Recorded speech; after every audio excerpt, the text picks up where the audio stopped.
Hi guys, welcome back to Driven.aviator channel.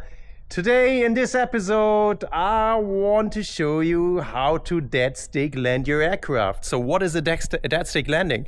A dead stick landing basically is when your engine fails in flight. This is not so bad when you have a twin engine aircraft, but I'm sure most of you are flying like this one, a single engine aircraft, and to have an engine failure, yeah, it's not too bad if you are prepared for it. And what prepares you the best is a dead stick landing training.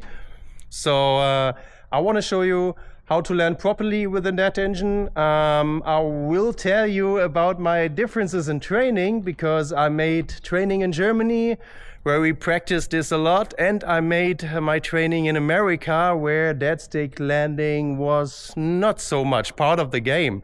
I will tell you about that later on. So in general, yeah, I will show you what to do in case your engine fails, and you will be super prepared in case that happens, hopefully. So I see you right back in a cockpit in a few minutes. Okay, so everything's nice and smoothly, you have the time of your life, but then your engine quits. You want to be prepared for that, and you want to be as same as relaxed as I am. So special cars, rare bikes and airplanes. This is what drives me. I'm Philip and I'm the Driven Aviator. Welcome to my channel. Alright, today I'm going to show you how to dead stick land your aircraft. In this particular case, your taildragger aircraft.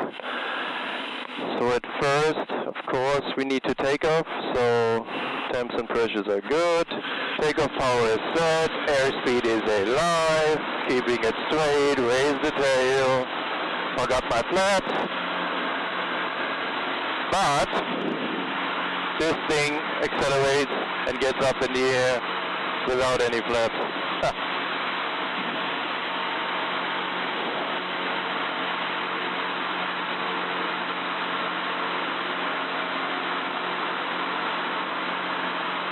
Now I would bring my flaps in, but they are in already. And that is the reason why you should always rely on checklists. Please guys, don't do it like I did it like this time.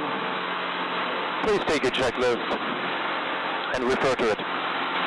Alright, so we're going into the pattern.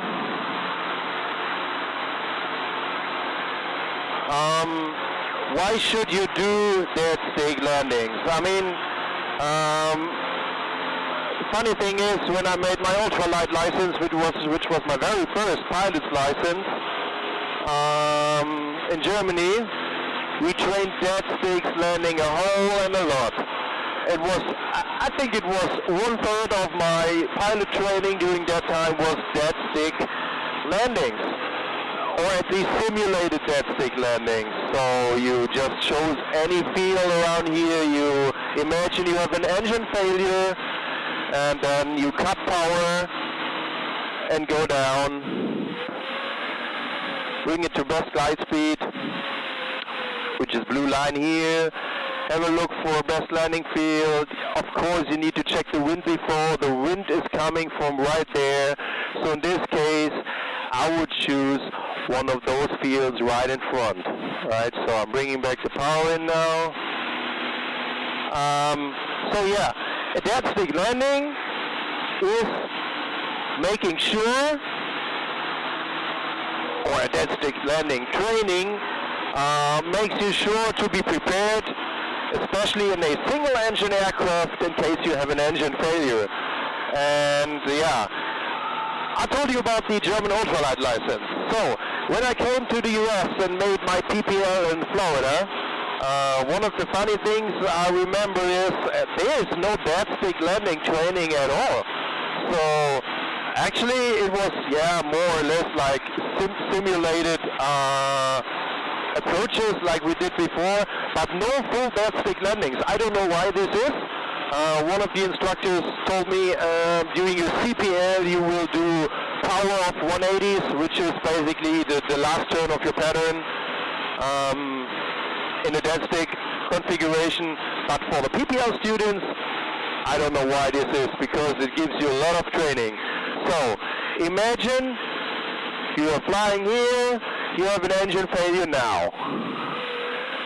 So there you can see the field which we want to land. What I will do now is bring the plane in a position to be able to land there. I will fly a very short pattern.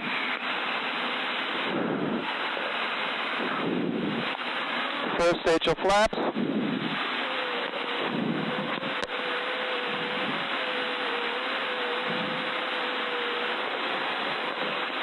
Second stage of flaps.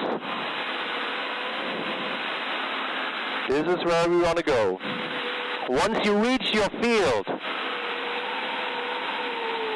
of course, you can reduce speed however you want to. It's always easier, see this, to reduce speed.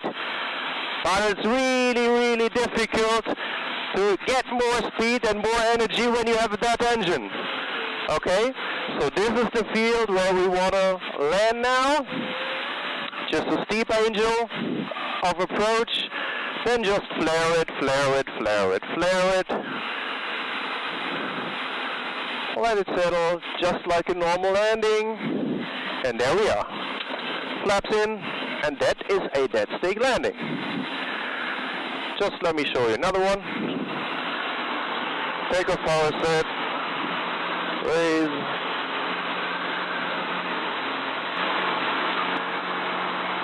So practicing and training dead stick landings not only prepares you for an emergency, it also helps you being connected to your airplane, to feel how your airplane reacts, and for example, the glide ratio. I'm sure every one of you knows the glide ratio of the aircraft you are flying, but there's no chance to calculate anything in case you need to rely on your glide ratio. You need to feel what the glide ratio feels about and how to work with it. So, to don't lose this ability, please guys, maybe with an experienced instructor, but please try to train those dead stick landings if you're able to. It will help you a lot, I promise. So this time, I'm climbing a little higher, because this is more like what it would feel if your engine fails in cruise.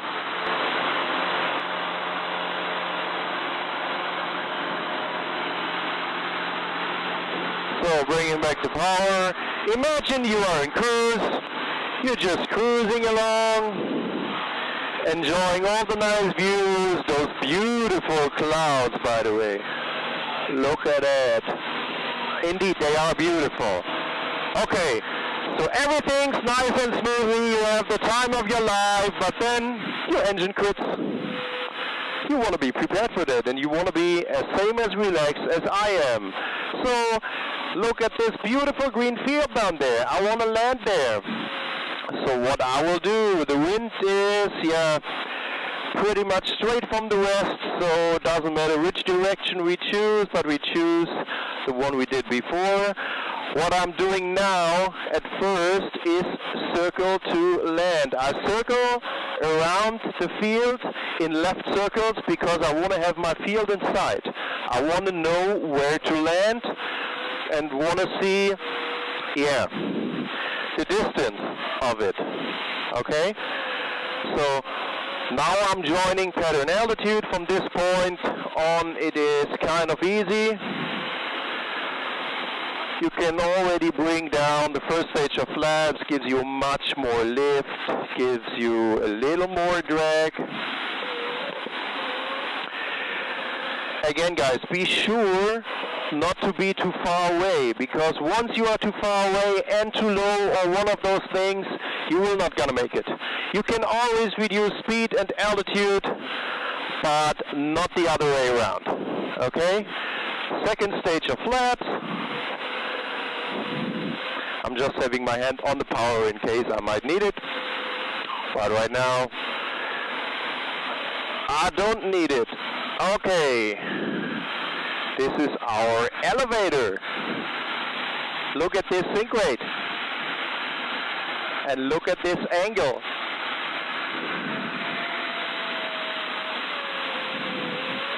Can even use a little more.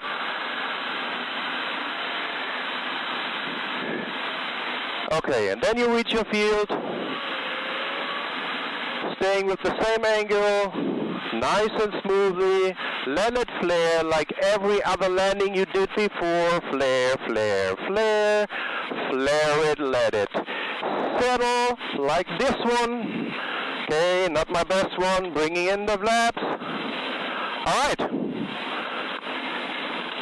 There we are, back on the ground. Safely, with an engine failure. Of course, you need to know on a real engine failure, the prop is windmilling. I mean, here we still had a little bit of power, so if you have a real engine failure, of course, your glide ratio will be even worse compared to the ones we had now. But I spoke to some of my befriended pilots, and they told me it's not that much of a difference. So if you're skilled and trained with such a dead stick landing, you are absolutely prepared and nothing you need to worry about in case of an engine failure. Driven hard in the clouds, fly so high, shouting